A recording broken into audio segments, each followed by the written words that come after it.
Pernahkah Anda bertanya-tanya, mengapa semakin banyak yang Anda capai, semakin besar kekosongan atau kekacauan yang terkadang Anda rasakan? Ini adalah paradoks yang menghantui pria-pria paling sukses sekalipun. Di luar, Anda membangun kerajaan. Di dalam, ada perang saudara yang menguras energi Anda secara diam-diam. Kebanyakan orang menyebutnya stres atau kelelahan, tapi itu adalah diagnosis yang dangkal. Kenyataannya, ini adalah gejala dari pikiran yang tidak terlatih, yang beroperasi pada pengaturan default yang salah di dunia modern. Dalam video ini, kita tidak akan sekadar bicara tentang tetap tenang. Kita akan menginstal sistem operasi mental yang baru, sebuah kerangka kerja yang digunakan oleh 1% pria untuk tidak hanya bertahan, tetapi mendominasi kekacauan internal mereka. Ini adalah metode stoik, bukan sebagai pelajaran sejarah, tetapi sebagai senjata untuk pertempuran modern yang tak terlihat. Tulis di komentar jika Anda pernah merasakan paradoks ini, kesuksesan di luar, kekacauan di dalam. Mari kita perjelas satu hal. Kekacauan batin yang Anda rasakan bukanlah kesalahan pribadi Anda. Ini adalah produk dari lingkungan kita. Kita hidup di era kebisingan informasi yang konstan, validasi sosial digital, dan tekanan untuk selalu aktif 24 jam sehari, 7 hari seminggu. Masyarakat modern secara aktif meretas pikiran Anda, membuat Anda reaktif, cemas, dan mudah teralihkan. Anda diprogram untuk menginginkan apa yang tidak Anda miliki, takut kehilangan apa yang Anda miliki, dan merasa tidak pernah cukup. Kekacauan ini adalah parasit. Ia memakan fokus Anda, menggerogoti ketenangan Anda, dan membuat Anda mengambil keputusan berdasarkan emosi sesaat, bukan logika yang jernih. Sebelum kita bisa menghentikannya, kita harus memberinya nama dan memahami cara kerjanya. Inilah titik awal yang membedakan seorang amatir dari seorang ahli strategi dalam permainan pikiran. Kita akan membedah musuh tak terlihat ini, sehingga kita bisa menghancurkannya secara sistematis dari akarnya. Ini bukan tentang motivasi murahan, ini tentang rekayasa ulang psikologis. Blok 1. Mengidentifikasi musuh. Sebenarnya, kebisingan internal. Kekacauan batin Anda bersumber dari satu hal, narasi yang tidak terkendali di kepala Anda. Pikiran Anda adalah pabrik cerita yang tidak pernah berhenti. Ia menceritakan kisah tentang masa lalu yang penuh penyesalan, masa depan yang penuh kecemasan, dan masa kini yang penuh dengan penilaian. Kebanyakan pria mencoba melawan kebisingan ini. Mereka mencoba menekannya, mengabaikannya, atau menenggelamkannya dengan distraksi. Ini adalah strategi yang kalah. Seorang stoik tidak melawannya. Dia mengamatinya. Dia memisahkan dirinya dari narasi itu. Pahami ini, Anda bukanlah suara-suara di kepala Anda. Anda adalah entitas yang mendengarkan suara-suara itu. Latihan pertama adalah menciptakan jarak ini. Saat sebuah pemikiran cemas muncul, jangan melawannya. Cukup beri label. Ini dia pikiran tentang kekhawatiran finansial. Dengan memberinya label, Anda mengambil kekuatannya. Anda mengubahnya dari seorang tiran yang mengendalikan Anda menjadi sekadar data yang bisa Anda analisis. Inilah langkah fundamental pertama menuju keheningan batin. Blok 2. Prinsip fundamental, dikotomi kendali. Ini adalah fondasi dari seluruh bangunan stoikisme dan alasan mengapa 99% orang tetap terjebak dalam kecemasan. Prinsipnya sederhana. Dalam hidup ada hal-hal yang bisa Anda kendalikan dan ada hal-hal yang tidak bisa Anda kendalikan. Yang bisa Anda kendalikan, pikiran Anda, penilaian Anda, keputusan Anda, tindakan Anda. Yang tidak bisa Anda kendalikan, opini orang lain, ekonomi, cuaca, hasil akhir dari usaha Anda. Kekacauan batin muncul dari kesalahan kategori yang fatal, mencoba mengendalikan apa yang tidak bisa dikendalikan. Anda marah karena terjebak macet. Anda cemas tentang apa yang dipikirkan atasan Anda. Anda frustrasi karena pasar saham turun. Semua ini adalah energi mental yang terbuang sia-sia. Seorang pria yang beroperasi pada tingkat elit memfokuskan 100% energinya pada ranah kendalinya. Dia tidak bisa mengendalikan lalu lintas, tapi dia bisa mengendalikan reaksinya terhadapnya. Dia bisa memilih untuk mendengarkan podcast yang mendidik alih-alih mengumpat. Ini bukan kepasrahan, ini adalah efisiensi strategis yang radikal. Blok 3. Benteng batin, arsitektur pikiran yang tak tertembus. Bayangkan pikiran Anda sebagai sebuah benteng. Setiap hari, dunia luar melemparkan serangan, kritik, kegagalan, berita buruk, provokasi. Bagi pikiran yang tidak terlatih, dinding benteng ini terbuat dari kertas. Setiap serangan menembusnya, menyebabkan kekacauan di dalam. Seorang stoik adalah seorang arsitek benteng batinnya. Dia membangun dindingnya bukan dari penyangkalan atau optimisme buta, tetapi dari prinsip dan penilaian yang kuat. Dinding utamanya adalah pemahaman bahwa peristiwa eksternal itu sendiri netral. Bukan apa yang terjadi pada Anda yang menyebabkan penderitaan, tetapi penilaian Anda tentang apa yang terjadi. Seseorang menghina Anda. Peristiwa, kata-kata diucapkan. Penilaian Anda. Ini adalah serangan terhadap harga diri saya. Ini tidak bisa diterima. Hasil, kemarahan, penderitaan. Penilaian stoik. Itu hanya suara dan opini orang lain. Itu tidak bisa menyakiti esensi diri saya kecuali saya mengizinkannya. Hasil, ketenangan. Membangun benteng ini membutuhkan latihan harian dalam menantang reaksi impulsif Anda dan memilih penilaian yang memberdayakan. Blok 4. Premeditatio malorum, vaksinasi terhadap bencana. Kebanyakan orang menjalani hidup dengan harapan naif bahwa semuanya akan baik-baik saja. Akibatnya, ketika bencana melanda, kehilangan pekerjaan, putus hubungan, krisis keuangan, mereka hancur berkeping-keping. Mereka tidak siap. Stoik mengambil pendekatan yang berlawanan, sebuah teknik yang disebut premeditatio malorum atau premeditasi kejahatan.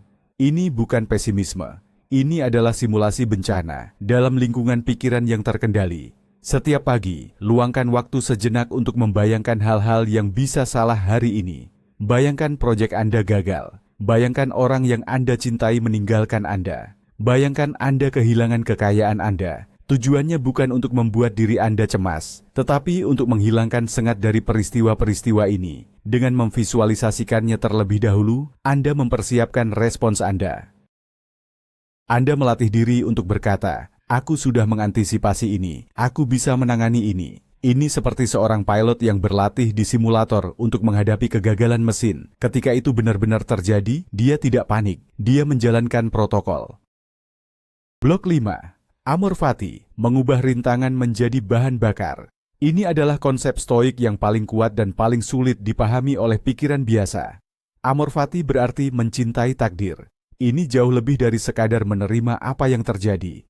Menerima masih menyiratkan adanya sedikit perlawanan. Mencintai berarti Anda tidak hanya menerima rintangan di jalan Anda menginginkannya. Anda melihatnya sebagai bagian esensial dari perjalanan Anda. Dirancang khusus untuk membuat Anda lebih kuat. Proyek bisnis Anda gagal, sempurna. Ini adalah kesempatan untuk belajar ketahanan dan menemukan model bisnis yang lebih baik. Hubungan Anda berakhir, sempurna. Ini adalah kesempatan untuk membangun kembali diri Anda menjadi versi yang lebih kuat dan mandiri. Marcus Aurelius berkata, "Apa yang menghalangi jalan menjadi jalan itu sendiri. Api mengubah rintangan menjadi nyala api." Seorang pria yang mempraktikkan amor fati menjadi seperti api. Setiap kemunduran, setiap kritik, setiap kesulitan tidak memadamkannya, tetapi justru membuatnya berkobar lebih besar. Dia tidak bisa dihentikan karena apapun yang dilemparkan padanya menjadi bahan bakarnya. Blok 6. Seni memisahkan peristiwa dari cerita. Inilah mekanisme inti dari penderitaan emosional. Sesuatu terjadi, peristiwa. Kemudian Anda menempelkan sebuah cerita di atasnya. Interpretasi. Peristiwanya adalah fakta objektif. Ceritanya adalah fiksi subjektif. Contoh, Anda tidak mendapatkan promosi. Itu peristiwanya. Cerita yang Anda buat, saya tidak cukup baik. Atasan saya tidak menghargai saya. Karier saya berakhir.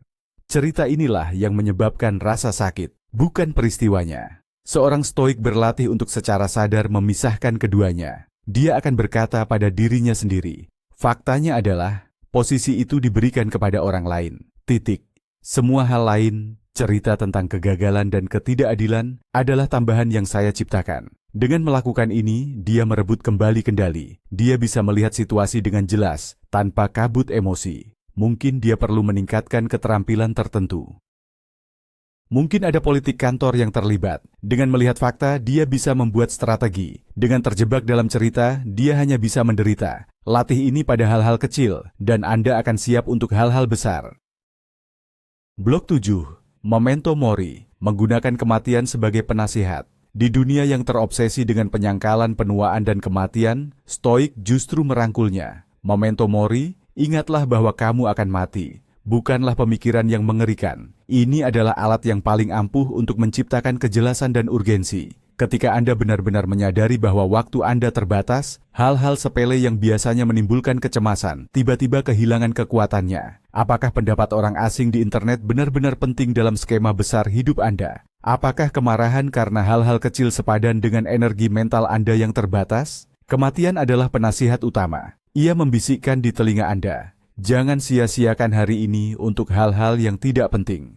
Fokus pada apa yang benar-benar berarti. Bertindaklah dengan kebajikan. Cintai orang-orang di sekitar Anda. Mengingat kematian tidak membuat hidup menjadi gelap. Sebaliknya, itu membuat setiap momen menjadi lebih hidup dan berharga. Ini adalah filter utama untuk memisahkan sinyal dari kebisingan dalam hidup Anda. Blok 8. Peran kebajikan sebagai satu-satunya kebaikan sejati. Masyarakat modern mengajari kita bahwa kebaikan adalah hal-hal eksternal, kekayaan, status, ketenaran, kesenangan. Stoikisme menolak ini sepenuhnya. Bagi seorang stoik, satu-satunya hal yang benar-benar baik adalah kebajikan, karakter yang unggul. Kebajikan ini terdiri dari 4 pilar: kebijaksanaan, kemampuan untuk melihat dunia dengan jelas, keadilan, memperlakukan orang lain dengan benar, keberanian, menghadapi kesulitan dengan kekuatan, dan pengendalian diri, menguasai keinginan dan nafsu. Mengapa ini sangat penting untuk menghentikan kekacauan batin? Karena hal-hal eksternal berada di luar kendali Anda. Mereka bisa diambil kapan saja. Jika kebahagiaan Anda bergantung pada uang, Anda akan selalu cemas kehilangannya. Tetapi karakter Anda, itu 100% milik Anda. Tidak ada yang bisa mengambil kebijaksanaan atau keberanian Anda. Dengan menjadikan kebajikan sebagai bintang penunjuk Anda membangun sumber kebahagiaan dan harga diri yang internal dan tidak bisa dihancurkan. Anda menjadi merdeka. Blok 9. Pandangan dari atas, mengecilkan masalah Anda. Saat Anda terjebak dalam kekacauan batin, masalah Anda terasa seperti pusat alam semesta. Proyek yang gagal terasa seperti akhir dunia. Konflik dengan pasangan terasa seperti tragedi epik. Stoik memiliki teknik visualisasi untuk mematahkan hipnosis ini, yang sering disebut pandangan dari atas. Tutup mata Anda. Bayangkan diri Anda melayang keluar dari tubuh Anda, melihat diri Anda di ruangan Anda. Terus naik, melihat rumah Anda, kota Anda. Terus naik hingga Anda melihat negara Anda sebagai bercak di benua. Terus naik hingga Anda melihat planet bumi, sebuah bola biru kecil yang rapuh di lautan kegelapan kosmik yang tak terbatas. Sekarang, dari sudut pandang ini, pikirkan kembali masalah Anda. Betapa kecilnya masalah itu terlihat dari sini. Latihan ini tidak bertujuan untuk meremehkan masalah Anda, tetapi untuk menempatkannya dalam perspektif yang benar. Ini menghancurkan ego dan mengembalikan rasa proporsi. Kekacauan batin seringkali merupakan produk dari ego yang membengkak. Pandangan dari atas adalah penawarnya. Blok 10. Jurnal sebagai cermin pikiran. Seneca, Epictetus, Marcus Aurelius, mereka semua adalah penulis jurnal yang produktif. Ini bukan kebetulan. Jurnal Stoik bukanlah buku harian tentang apa yang Anda makan untuk sarapan. Ini adalah laboratorium untuk pikiran Anda. Ini adalah tempat di mana Anda membedah hari Anda, memeriksa keputusan Anda, dan mempersiapkan diri untuk hari esok. Di pagi hari, Anda bisa menuliskan niat Anda, mengantisipasi tantangan, dan mengingatkan diri sendiri tentang prinsip-prinsip Stoik. Di malam hari, Anda melakukan tinjauan. Di mana saya bertindak sesuai dengan kebajikan saya? Di mana saya gagal? Apa yang membuat saya kehilangan ketenangan? Dan mengapa? Apa yang bisa saya pelajari? Menulis memaksa kejelasan. Pikiran yang kacau menjadi terstruktur di atas kertas. Anda berhenti menjadi korban dari pikiran Anda dan menjadi ilmuwan yang mempelajarinya. Jurnalisme adalah praktik mengubah kekacauan batin yang tak terlihat menjadi data yang terlihat dan bisa ditindaklanjuti. Ini adalah salah satu kebiasaan paling transformatif yang bisa Anda adopsi. Blok 11. Mengubah penghinaan menjadi tidak relevan. Salah satu sumber kekacauan batin terbesar adalah kepekaan kita terhadap penghinaan dan kritik. Ego kita rapuh dan kata-kata orang lain bisa terasa seperti pisau. Stoik melatih diri untuk menjadi kebal terhadap penghinaan. Bagaimana? Pertama, dengan dikotomi kendali. Opini orang lain berada di luar kendali Anda. Mengapa menyerahkan ketenangan Anda pada sesuatu yang tidak bisa Anda atur? Kedua, dengan memeriksa sumbernya. Apakah kritik itu datang dari seseorang yang Anda hormati dan bijaksana? Jika ya, itu bukan penghinaan, itu adalah umpan balik yang berharga. Jika tidak, mengapa pendapat mereka penting? Seperti yang dikatakan Epictetus, jika seseorang marah karena Anda memiliki bau badan, apakah Anda akan marah kembali? Tidak, Anda akan mandi. Jika kritik itu benar, perbaiki diri Anda. Jika tidak benar, itu adalah masalah mereka, bukan masalah Anda. Ketiga, dengan humor. Menertawakan penghinaan adalah cara ampuh untuk melucuti senjatanya. Ini menunjukkan bahwa Anda tidak terpengaruh, bahwa benteng batin Anda kokoh. Blok 12. Disiplin keinginan versus disiplin penolakan. Kekacauan batin seringkali lahir dari keinginan yang tidak terkendali, nafsu, atau ketakutan yang tidak terkendali, penolakan. Anda menginginkan lebih banyak uang, lebih banyak pengakuan, lebih banyak kesenangan, dan penderitaan muncul ketika Anda tidak mendapatkannya. Anda takut akan penyakit, kemiskinan, kesendirian, dan penderitaan muncul dari kecemasan akan hal-hal ini. Stoikisme mengajarkan dua disiplin utama untuk mengatasi ini. Disiplin, keinginan mengajarkan Anda untuk hanya menginginkan apa yang ada dalam kendali Anda, karakter Anda sendiri, kebijaksanaan Anda. Anda melatih diri untuk acuh tak acuh terhadap hal-hal eksternal. Anda bisa lebih memilih kesehatan daripada penyakit, tetapi kebahagiaan Anda tidak bergantung padanya. Disiplin penolakan mengajarkan Anda untuk hanya menolak apa yang ada dalam kendali Anda. Kebodohan, sifat pengecut, ketidakadilan dalam diri Anda sendiri. Anda berhenti takut pada hal-hal eksternal seperti kematian atau rasa sakit, karena itu di luar kendali Anda. Ini adalah pergeseran radikal yang membebaskan Anda dari roller coaster emosional. Blok 13. Latihan ketidaknyamanan sukarela. Teori itu mudah, praktik adalah segalanya. Untuk membangun ketahanan sejati terhadap kesulitan, Anda tidak bisa hanya membacanya. Anda harus mengalaminya dalam dosis kecil dan terkendali. Inilah gunanya latihan ketidaknyamanan sukarela. Ini adalah cara untuk menguatkan jiwa Anda. Contohnya bisa sederhana. Mandi air dingin, berpuasa selama sehari, tidur di lantai semalam, berjalan kaki alih-alih mengemudi. Tujuannya bukan untuk menyiksa diri sendiri, tetapi untuk secara teratur mengingatkan diri sendiri bahwa Anda lebih tangguh dari yang Anda kira. Anda membuktikan kepada diri sendiri bahwa Anda bisa bertahan tanpa kenyamanan modern. Ini memiliki dua manfaat besar. Pertama, itu meningkatkan rasa syukur Anda atas apa yang Anda miliki. Kedua, itu mengurangi rasa takut Anda akan kehilangan. Ketika Anda tahu Anda bisa hidup dengan lebih sedikit, Anda tidak lagi hidup dalam ketakutan akan kemiskinan atau kesulitan. Anda menjadi lebih berani dan lebih bebas. Blok 14. Peran model. Mempelajari orang bijak. Manusia belajar melalui peniruan. Mencoba menjadi stoik dalam ruang hampa itu sulit. Itulah mengapa stoik kuno merekomendasikan untuk memilih seorang panutan, seorang sage, atau orang bijak, dan bertanya pada diri sendiri dalam situasi sulit. Apa yang akan dilakukan? Panutan ini tidak harus seorang filsuf kuno. Bisa jadi kakek Anda seorang mentor, atau tokoh sejarah yang Anda kagumi karena ketenangan dan integritasnya. Memiliki model ini memberikan kerangka kerja mental yang konkret. Alih-alih hanya mengandalkan prinsip-prinsip abstrak, Anda memiliki contoh manusia yang nyata.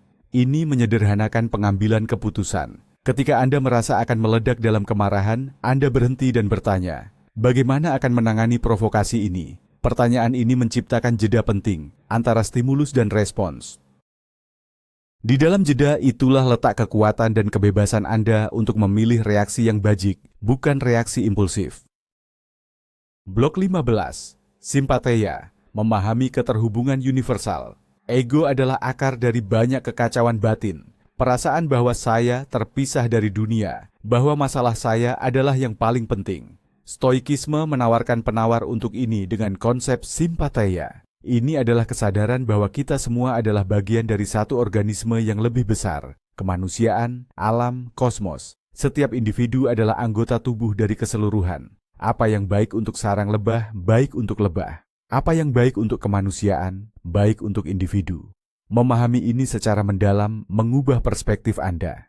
Anda berhenti melihat orang lain sebagai pesaing atau penghalang. Anda melihat mereka sebagai sesama anggota tubuh. Iri hati dan dengki menjadi tidak masuk akal. Kesombongan menjadi konyol. Anda mengembangkan rasa tanggung jawab sosial, bukan karena kewajiban, tetapi karena Anda memahami bahwa menyakiti orang lain pada akhirnya adalah menyakiti diri sendiri. Ini adalah lompatan dari egosentris ke kosmosentris, sebuah langkah menuju kebijaksanaan sejati. Blok 16. Bedanya nyeri dan penderitaan. Ini adalah salah satu wawasan psikologis paling tajam dari stoikisme. Nyeri dan penderitaan bukanlah hal yang sama. Nyeri adalah sinyal sensorik fisik atau emosional yang tak terhindarkan. Patah kaki itu nyeri, dikhianati itu nyeri. Penderitaan di sisi lain adalah cerita yang kita bangun di sekitar nyeri itu. Penderitaan adalah penilaian kita bahwa nyeri ini buruk, tidak adil, atau tak tertahankan. Epictetus berkata, kita tidak terganggu oleh peristiwa, tetapi oleh pandangan kita tentang peristiwa itu. Anda bisa mengalami nyeri tanpa penderitaan. Seorang atlet lari maraton mengalami nyeri fisik yang luar biasa, tetapi dia tidak menderita karena dia menafsirkannya sebagai tanda kemajuan menuju tujuannya. Seorang pria stoik belajar melakukan hal yang sama dengan nyeri emosional. Dia mengakui perasaan itu, tetapi dia menolak untuk menambahkan lapisan kedua penderitaan dengan cerita-cerita negatif. Dia hanya fokus pada apa yang bisa dia lakukan selanjutnya. Ini adalah kontrol tingkat lanjut. Blok 17. Kebebasan stoik, kemerdekaan dari keinginan impulsif. Definisi kebebasan modern seringkali keliru. Kebebasan adalah kemampuan untuk melakukan apapun yang saya inginkan. Stoik melihat ini sebagai bentuk perbudakan yang paling halus. Jika Anda tidak bisa menahan diri untuk tidak memeriksa ponsel Anda, siapa yang memegang kendali? Anda atau algoritma? Jika Anda tidak bisa menolak makanan penutup yang tidak sehat, siapa tuannya? Anda atau gula? Jika Anda didorong oleh kebutuhan akan validasi, siapa yang berkuasa? Anda atau opini orang lain? Kebebasan stoik sejati adalah sebaliknya. Ini adalah kemerdekaan dari keinginan-keinginan impulsif Anda. Ini adalah kekuatan untuk mengatakan tidak pada gangguan, tidak pada nafsu jangka pendek, dan tidak pada tuntutan ego Anda. Ini adalah kemampuan untuk bertindak berdasarkan nilai-nilai Anda, bukan berdasarkan dorongan sesaat. Pria yang benar-benar bebas bukanlah pria yang bisa membeli apa saja, tetapi pria yang tidak membutuhkan apapun di luar kebajikannya untuk merasa utuh. Dia adalah tuannya sendiri. Blok 18. Menggunakan logika sebagai pisau bedah emosi. Emosi yang kacau seringkali tidak logis. Ketakutan melebih-lebihkan bahaya. Kemarahan menyederhanakan situasi yang kompleks. Kecemasan menciptakan skenario terburuk yang tidak realistis. Stoik menggunakan logika sebagai pisau bedah untuk membedah emosi-emosi ini dan mengekspos ketidaklogisan mereka. Saat Anda merasa cemas, tanyakan pada diri Anda pertanyaan-pertanyaan Sokratik. Apa tepatnya yang saya takutkan akan terjadi? Seberapa besar kemungkinannya itu benar-benar terjadi? Jika itu terjadi, apa yang bisa saya lakukan? Apakah saya pernah menghadapi situasi serupa sebelumnya dan selamat? Proses ini membawa emosi dari alam bawah sadar yang gelap ke dalam cahaya kesadaran yang terang.